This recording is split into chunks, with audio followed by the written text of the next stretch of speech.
What's up, everybody? This is your boy Attikis on the NYG Blue Zone. I am not with a co-host tonight, neither Moo nor Stella Rose. Tonight, I'm going right off the dome and just want to talk about the very disappointing defeat that the Giants suffered at the hands of the Philadelphia Eagles. It seems like it's just an annual occurrence. Like, this is what the Giants do against the Eagles. And I'm really going to try to keep my analysis of this game as PG as I can without getting too emotional. I really don't want to be that guy that's trashing my team.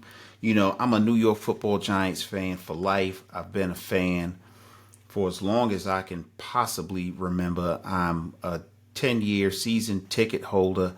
I go to many games. I will be at the game next Monday night when the Pittsburgh Steelers play the Giants at what was formerly known as Heinz Field, which is now Acrisure Stadium. I'm going to be there, and I'm going to be wearing all of my big blue royalty looking ass gear that I can possibly wear while I'm repping them.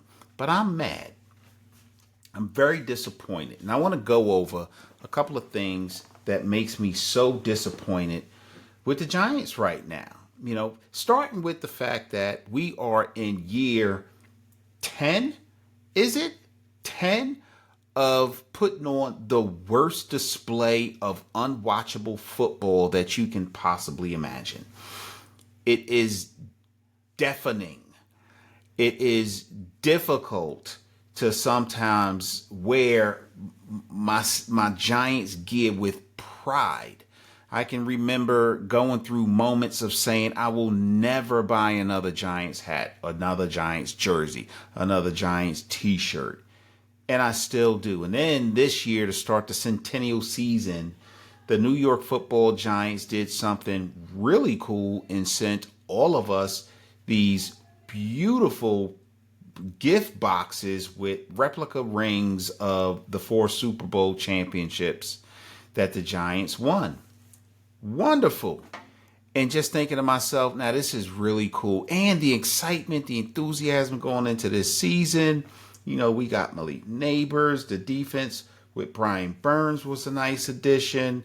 You know, I like some of the draft picks that we picked up.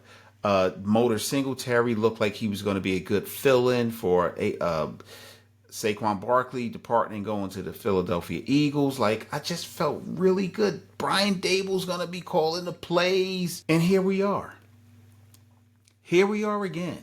Feeling like, what the fuck, bro? What must we do to have a functional football team that at least gives the appearance on a consistent basis that it belongs in the NFL? And that has not happened. It's been very disappointing. I'm going to keep the focus on this particular game, though. This is the one that just passed. I try not to do any type of podcast or analysis immediately following the game. I like to let it digest and sink in, like, what really went wrong, right? It's been real popular to just throw everything that went wrong on one particular thing or person. It was Daniel Jones' fault. It was the receivers dropping passes' fault. It was the play calling. It was the lack of having a kicker who can kick a ball through the goalposts' fault. It was the defense's fault. It was the fucking grass on the field, which is artificial, was at too high of a height fault. It's always something. But focusing on this particular game, Andrew Thomas suffered an injury last week against the Bengals. He struggled. He gave up more pressures, hurries, and sacks than we're used to seeing Andrew Thomas give up. He had a really difficult game. And it turns out that he was playing through an injury that ultimately ended up sidelining him for the remainder of the season. He is simply not going to be on the field, at least not for this year. So what does the New York Football Giants do? A couple of years ago, they drafted Joshua Zudu, who I was pretty happy about, as a guard for the New York Giants offensive line. They've made a lot of attempts over the years to build this line. But you draft him as a guard. You put him in when Andrew Thomas got injured last year at left tackle, a position that he'd never played before, and he was abused. He was passed around like a blunt at a toga party. It was horrible what happened with him. So what do? As a New York Giants coaching staff?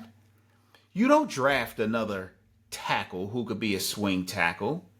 You don't bring in a free agent tackle who could be a swing tackle. You don't even trade a Zudu to another team who's in need of a guard who might have a decent tackle on their roster. You continue to train a guard to be a tackle in this league. And then you put him in a game against the Philadelphia Eagles, who has a pretty impressive defensive front, and you ask him to protect your quarterback. You ask him to protect his blind side. And what happens? And you do give him help every now and then. Chris Manhertz was over there every now and again. Belly was over there to chip and block every now and then. You had your running backs chip on that side of the field every now and again. But the pressure was so intense coming off that left side of the ball that Daniel Jones was sacked 7 times going into the middle of the third quarter. 7 times. That doesn't even take into consideration the fact that he was also pressured 10 times. He had 10 additional hits that didn't result in sacks, but he was under duress all night. And then you don't even call plays that are commensurate with that type of a pass rush. You don't have... Why wasn't the Giants running the ball to try to set up opportunities for play action to work so Jones would have guys who were open, because they would have to bring their linebackers up. They'd have to play their safeties a little bit closer. If you're running the ball and running the ball well, which the Giants have been able to do for the most part, why wouldn't you do that to help create opportunities in the passing game? They didn't do that. They did not do that. Tyrone Tracy Jr. has been a real bright spot on this team. Devin Singletary has been good, but he's been fumbling the ball for whatever reason. Eric Gray just scares the shit out of me. I'm sorry. I don't even know that I want him on a team anymore. But they did not run the ball enough. And because they didn't run the ball enough, they become one-dimensional. When you become one-dimensional, they're just going to send blitzers. They're going to do stunts. They don't have to even send anybody but one guy off the left side of the... Honestly, to be honest with you, I was impressed that Daniel Jones held on to the ball and didn't fumble the ball as many times as he was sacked yesterday. I was impressed with that. I was not impressed with the play calling. Now, we could blame Jones all we want. Jones probably missed 1 or 2 shots that he had by a crosser or a deep shot or whatever. He might have missed 1 or 2 of them. Give him that. And I'm not a Jones defender. You know, if the Giants decide to move away from him, I'm good. Honestly, I'm tired of the Jones argument at this point. I'm tired of discussing it at this point. But you can't blame this game on Daniel Jones, okay? The play calling was atrocious, right? Like, what happened to this creative offense from this offensive guru genius mind of the fucking quarterback whisperer, Brian Dable? Like, what happened to that? Why is it that every single game the Giants play, the offense starts off with the same 3 types of plays? Either a run, a quick slant to Darius Slayton or Wan'Dale Robinson, and that's it. That's always the play. Why don't we take one of those opportunities to do a play action and do a 20-yard drag across the middle of the field? Why don't we do that? Or a post pattern or something that makes us have a better sense of, okay, Brian Dable is finally starting to, just like an old Buick, you start it, it starts chug, chug, chug, chug, chug, and then it starts to purr like a kitten. Maybe that's what's happening. Why don't you give us something like that, Brian Dable? But we get the same play. We have become so predictable that every team that we have played to this point has put 8 in the box on the first couple of plays of the game because the Giants run the same 2 to 3 plays every game. What is going on? I don't know what to say about the New York Giants at this point. The defense has really performed very well. They've gotten better and better every week. And I don't give a shit that the Philadelphia Eagles scored 28 points yesterday. That's what I kind of expected them to score, around 20 points, 28 points. One of those touchdowns was, in my opinion, given up in garbage time. But I expected them to score that. But our offense, we punted the ball, what was it, a dozen times? A dozen times? Like, they couldn't put... And then you're going to bench Daniel Jones for Dru Lock? Dru Lock ain't shit. He is probably the worst. If you... Listen, Brian Daboll said that he put Dru Lock in the game because he was hoping to get some kind of a spark. You want a spark? You put Tommy DeVito in the game. Not that Tommy DeVito is a better quarterback than Dru Lock. I think he is, by the way. He's certainly not a better quarterback than Daniel Jones. Everybody's just tired of Daniel Jones at this point. But Dru Lock would have at least engaged the fans.